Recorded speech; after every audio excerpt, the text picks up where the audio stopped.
Saudara-saudara sekalian, saya ingin memberi hadiah kepada kaum buruh pada hari ini. Saya akan membentuk segera Dewan Kesejahteraan Buruh Nasional yang akan terdiri dari semua tokoh-tokoh pimpinan buruh seluruh Indonesia. Dan mereka tugasnya adalah mempelajari keadaan buruh dan memberi nasihat kepada Presiden mana undang-undang yang nggak beres, yang nggak melindungi buruh. Mana regulasi yang nggak benar, mereka memberi masukan ke saya dan segera akan kita perbaiki, saudara-saudara sekalian.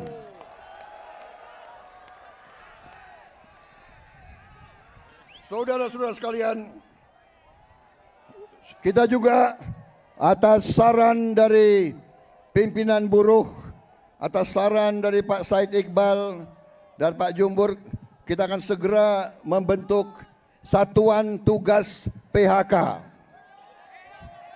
Kita tidak akan membiarkan rakyat kita tidak akan biarkan pekerja-pekerja di PHK-kan seenaknya.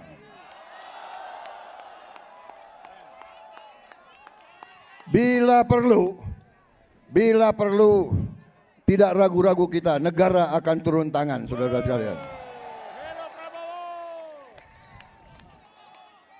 Saudara-saudara sekalian, juga kita akan segera meloloskan RUU Perlindungan Pekerja Rumah Tangga.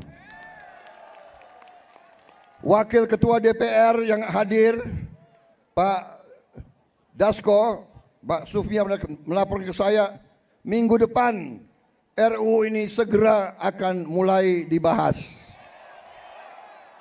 Mudah-mudahan tidak lebih dari 3 bulan undang-undang ini akan selesai kita bereskan. Juga saran dari Pak Jumhur, undang-undang perlindungan pekerja di laut, pekerja di industri perikanan, pekerja di kapal-kapal, kita juga segera akan memuntak undang-undang itu. Jadi kami Satgas PHK dan Dewan Kesejahteraan Buruh Nasional ini akan mempunyai peran yang sangat penting. Saudara-saudara sekalian, saya juga akan meminta Dewan Kesejahteraan Nasional mempelajari bagaimana caranya kita kalau bisa tidak segera tapi secepat-cepatnya kita ingin menghapus outsourcing. Tapi saudara-saudara, kita juga harus juga realistis. Kita juga harus menjaga kepentingan para investor juga. Kalau mereka tidak investasi, tidak ada pabrik, kalian tidak bekerja. Jadi kita harus bekerja sama mereka atas usul pimpinan saudara. Dalam waktu dekat saya akan mengadakan suatu pertemuan di Istana Bogor. 150 pimpinan buruh akan saya pertemukan dengan 150 pemimpin perusahaan di Indonesia. Kita akan duduk bersama. Saya akan mengatakan kepada para pengusaha, saudara-saudara tidak boleh mau kaya sekaya-kayanya sendiri tanpa mengajak pekerja-pekerja hidup dengan baik. Tapi negara juga tidak tinggal diam. Kami berjuang memberi pelayanan kesehatan untuk seluruh rakyat, pendidikan, kita juga memberi subsidi listrik, kita memberi bantuan tunai langsung kepada mereka-mereka yang penghasilan rendah. Total biaya yang kita gelontorkan ke rakyat sudah melebihi, kalau tidak salah, 500 triliun. Ini terus untuk menjaga rakyat kita tidak ada yang menderita. Tapi sekarang masalahnya adalah kita harus jaga mereka yang memerlukan, mereka yang terima. Jangan mereka yang tidak perlu, mereka terima juga bantuan dan subsidi. Ini nggak benar. Ya kan? Karena kita masih dapat laporan ada yang tidak berhak.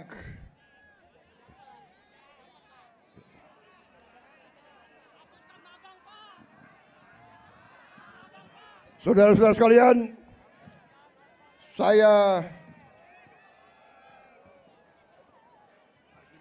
saudara-saudara, juga atas usul dari pimpinan tokoh-tokoh masyarakat, mereka tokoh-tokoh buruh, mereka sampaikan ke saya, Pak, kenapa sih pahlawan nasional nggak ada dari kaum buruh? Saya tanya, kalian ada saran nggak? Coba kalian berembuk, usulkan pahlawan dari kaum buruh. Dan mereka sampaikan, Pak, bagaimana kalau Marsinah, Pak? Marsinah jadi pahlawan nasional. Asal seluruh pimpinan buruh mewakili kaum buruh sepakat, saya akan mendukung Marsinah menjadi pahlawan nasional.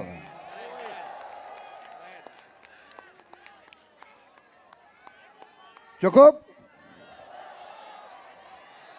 Cukup?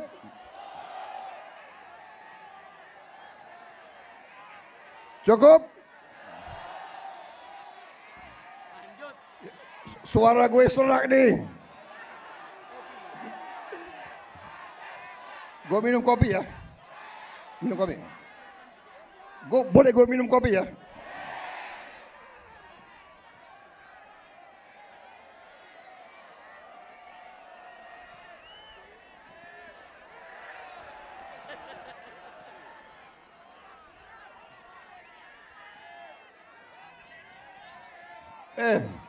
Ini lo yang minta ya.